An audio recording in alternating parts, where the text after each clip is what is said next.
નમસ્કાર દર્શક મિત્રો, વેધર અપડેટમાં હું નિર્મિત આપનું સ્વાગત કરું છું। ગુજરાતમાં ફરી એકવાર મેઘરાજાએ ધમાકેદાર બેટિંગ શરૂ કરી છે। રાજ્યમાં એકસાથે 3 વરસાદી સિસ્ટમ સક્રિય થઈ છે। ઓફશોર ટ્રફ, સાયક્લોનિક સર્ક્યુલેશન અને વેસ્ટર્ન ડિસ્ટર્બન્સના કારણે ભારે વરસાદ પડી શકે છે। હવામાન વિભાગે આગામી દિવસોમાં દક્ષિણ ગુજરાતના સુરત, નવસારી, વલસાડ તેમજ દમણ અને દાદરાનગર હવેલીમાં ઓરેન્જ એલર્ટ આપ્યું છે। એટલે કે આ જિલ્લાઓમાં ભારેથી અતિ ભારે વરસાદ થઈ શકે છે।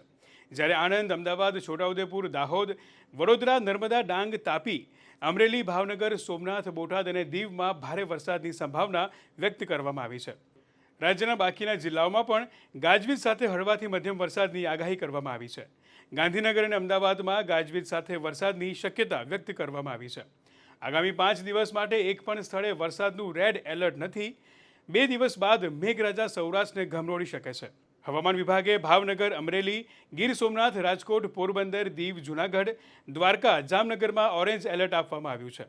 જો દેશની વાત કરીએ તો હવામાન વિભાગે આજે ગુજરાત ઉપરાંત છત્તીસગઢ, ઓડિશા, કેરળ, કર્ણાટક, નાગાલેન્ડ, મણિપુર, મિઝોરમ, ત્રિપુરા, ગોવા અને મહારાષ્ટ્રમાં ભારે વરસાદની ચેતવણી આપી છે।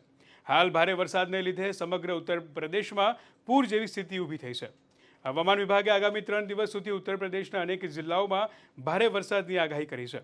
આગામી 5 દિવસ સુધી ઉત્તરાખંડ, હિમાચલ પ્રદેશ, ઉત્તર પ્રદેશ, પૂર્વ રાજસ્થાન, જમ્મુ કાશ્મીર, લદ્દાખ, પંજાબ, હરિયાણા, દિલ્હી, પશ્ચિમ રાજસ્થાનમાં આગામી 5 દિવસ સુધી વરસાદની ચેતવણી આપવામાં આવી છે।